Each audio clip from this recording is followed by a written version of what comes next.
Welcome to the Deep Dive.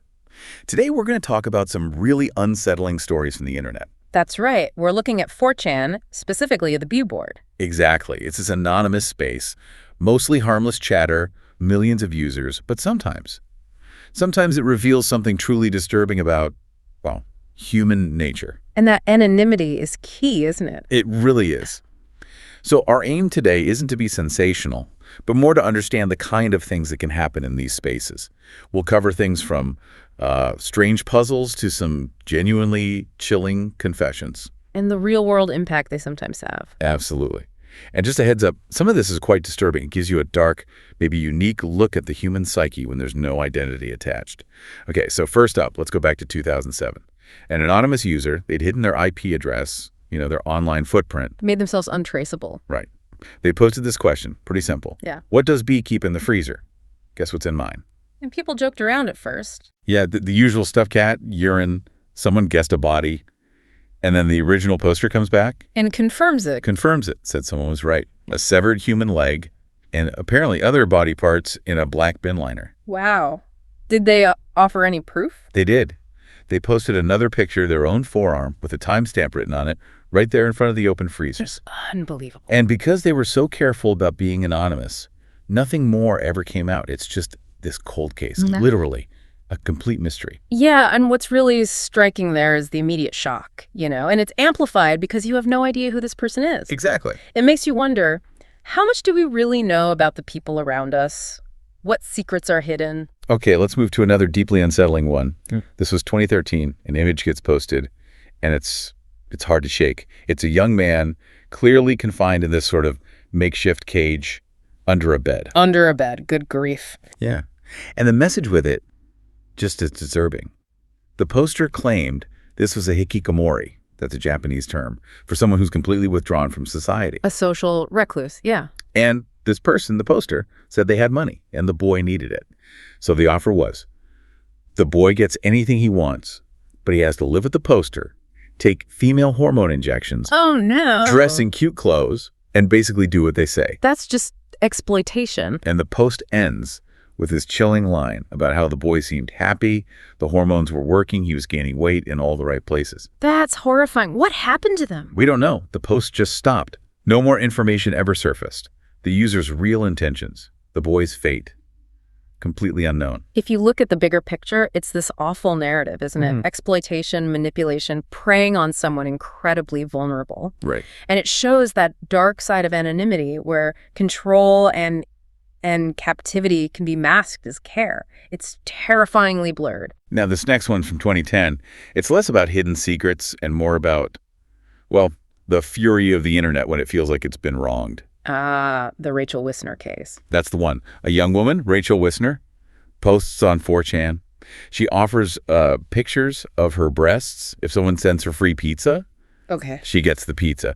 But then instead of sending the pictures, she basically mocks the community, posts an image saying she lied, and then apparently bragged about it on Facebook. Oh, dear. That probably wasn't wise. Not at all. The 4chan community, especially, they did not react well.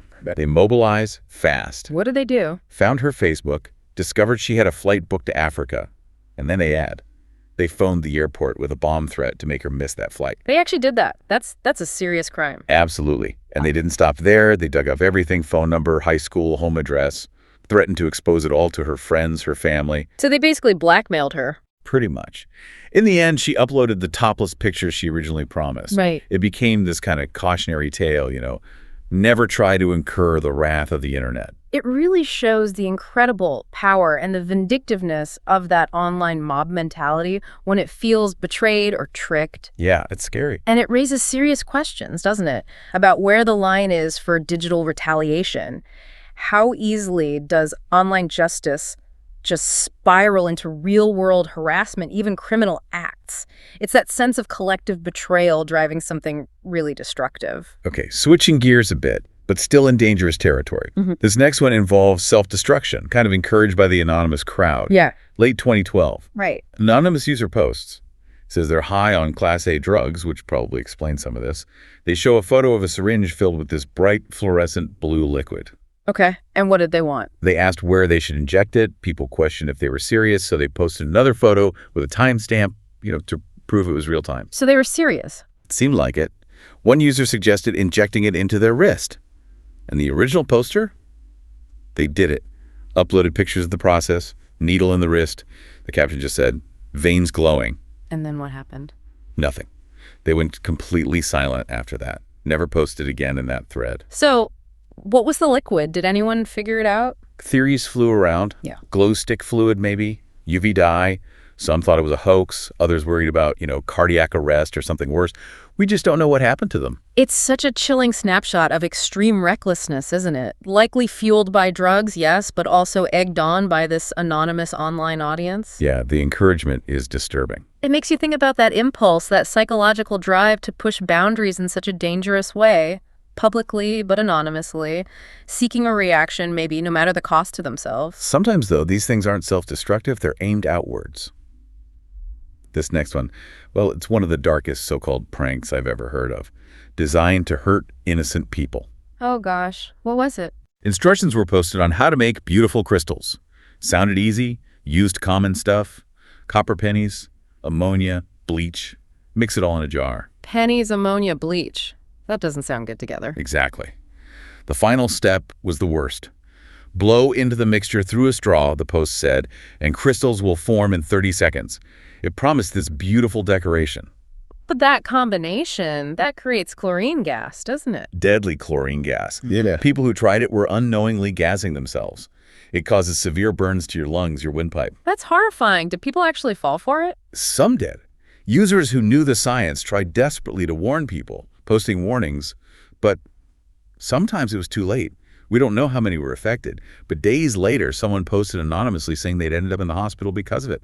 Nearly died. It just highlights the incredible danger of misinformation online, especially when it's disguised as something fun or harmless, like a craft project. Right, looks innocent. And encouraging people to do potentially lethal chemical experiments at home. It just underscores how careful you have to be, how skeptical with anything you find shared anonymously online, especially chemical recipes. Speaking of dangerous things, 2012 again. A user finds a grenade in the woods. A grenade? Seriously? Yeah, and they asked 4chan what they should do with it. First step, apparently, was pulling the pin. They posted pictures. Oh, come on. One user immediately jumped in, warning them, "Look, that's probably a live grenade, not a dummy. Be careful." Did they listen? Doesn't seem like it. The original poster seemed determined to make it, quote, do something interesting. After the top part came off, they apparently microwaved it, Microwaved a grenade. then tried burning it in a small fire, then ran it over with a car, all the while posting updates complaining that nothing was happening. This is unbelievable recklessness. And then silence. After the last picture, the one after running it over, they just stopped responding. Never heard from again. The level of disregard for personal safety there is, it's almost staggering. Just pursuing something interesting with what was likely a live explosive. For an online audience. Exactly. It really makes you wonder what drives someone to that kind of extreme, potentially fatal behavior just for anonymous eyes online. And that sudden silence at the end may be the most chilling part. Okay, now we get to perhaps the most infamous post we're discussing. November 4th, 2014. This one. This one is grim. This is the murder confession, isn't it? Yes, an anonymous user posts a picture. It's a naked woman, clearly deceased. The caption read, "Turns out it's way harder to strangle someone to death than it looks in the movies." Oh my. You can see her skin was graying, marks on her throat. People immediately ran reverse image searches. To see if it was an old picture. Right. But no, it had never appeared online before. This was new. Still, a lot of users cried hoax, said it was staged. Understandable reaction. Maybe denial. But the poster was insistent. Uploaded more pictures of the body. Caption 1, "She fought so damn hard." Then told the doubters that the victim's son would be home from school soon and find her. Told people to keep an eye on the news. That's beyond chilling. And he added he was going to basically commit suicide by cop, confront police with a BB gun. Less than an hour later, the news broke. Police in Port Orchard, Washington found a woman's body. They had responded to a call from her young son who had found her. He actually did it. The poster was telling the truth. He was. The man was David Kellogg. He didn't go through with the suicide by cop threat, though. He turned himself in for murdering his girlfriend, Amber Complin. What else did they find? At the scene, Things were written on the walls like "She killed me first." Yeah. Bad news on the blinds. The word "dead" was written on her driver's license. In court, Kellogg just said, "I strangled her with my hands and a shoelace I had.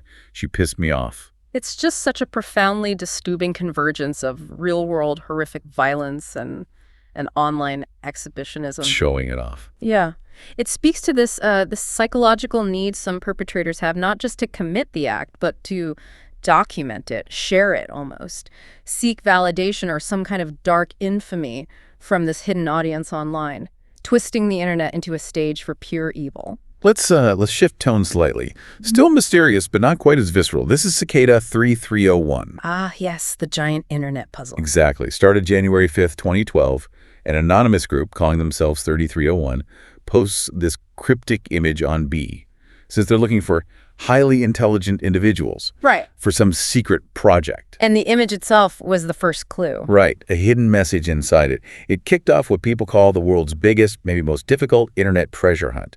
A computer analyst in Sweden cracked that first clue. And it led where? All over the place. Other websites, really tough puzzles. Yeah. But then also to physical real-world locations across multiple countries. Korea, Japan, Spain, Australia, Russia, France, Poland, Mexico, the U.S. Wow, global operation. Definitely not just some elaborate prank. A month after that first post, Cicada 3301 posted again, saying they'd found the people they were looking for. And they've done it again since, haven't they? Yeah, they've reappeared annually, starting new recruitment drives, theories about who they are, Yeah. endless government agencies, cyber mercenaries. Nobody knows. And the people who solve it never talk. Never. They seem to be sworn to secrecy. Whatever Cicada 3301 is, they seem very well connected, well-funded, and global. What's fascinating there is the sheer complexity and scale of it all, isn't it? Especially compared to the raw chaos of so many other things on 4chan. Complete contrast. It makes you wonder about these hidden groups, maybe organizations operating just out of sight, using the net to find and recruit elite minds. For what purpose? That's the mystery. Okay, our last story tonight brings us back firmly to the dark side. Yep. August 21st, 2015. Anonymous user posts on B. Says, and I quote, "I have killed several women for pleasure. If you can guess a name of any of these women, I will upload their photo. If you can guess all of the names, I will show you where I dumped a body in 1999. Just taunting people, playing a game. Exactly. People were disgusted, disbelieving, but they played along, started guessing names, and someone guessed correctly. And did the poster deliver? They did. Posted a photo, time-stamped. Then more photos followed. One caption read, "This is before I played with her." The initial cries of hoax started to quiet down. People started thinking, maybe this is real. Were they crime scene photos? Users debated that. But they didn't look like typical police photos, no evidence markers. They were described as unsettling close-ups, some of a decomposing face, not standard procedure photos at all. 4 pictures in total. So what were they? A few users ran a reverse image search on the first one. It led them straight to a police report. A 17-year-old murder victim, Shauna Maynard, shot multiple times, dumped by a road. Killer never found. So the pictures were real, taken by the killer. Sickeningly, yes. Mementos. Posted brazenly online. Users contacted the FBI. There's even a recorded call between a user and the FBI about it. Did they catch him? No. Yeah. Whether he got scared off or just finished his game, the poster vanished after that. This is relatively recent, remember. The killer is still out there. It's just such an extreme example of depravity, isn't it? And narcissism. Using this anonymous platform to taunt the public, to relive these horrible acts. Yeah. And it just shows the immense challenge this poses for law enforcement in the digital age, trying to track down killers who use that veil of anonymity to flaunt their crimes. Okay. Let's try and unpack some of this. Yeah. These stories, they really do give you a chilling look into these unfiltered parts of the internet, don't they? They really do. Where anonymity kind of emboldens people, secrets come out, and the consequences, the real-world consequences, are sometimes just horrifying. Yeah, and as we think back on all this, what's really striking is that complex duality of being anonymous online. On one hand, there's freedom, right? Yeah. But it also provides this dangerous canvas where the absolute worst parts of human nature can emerge, often without any immediate consequence, no accountability. Yeah, that lack of consequence is key. So it leaves you with this big question, doesn't it? What does the very existence of these spaces tell us about our hidden impulses as humans? And how do we even navigate a world where that kind of darkness is potentially just just a few clicks away. Definitely a lot to think about. Right. Thank you for joining us for this deep dive into some truly unsettling territory. Thank you. If you found these stories thought-provoking, maybe disturbing but intriguing, consider liking, sharing, and subscribing to our show. We explore more of these kinds of topics regularly. Stay safe online. Yeah. Stay curious, stay informed, and we'll see you next time.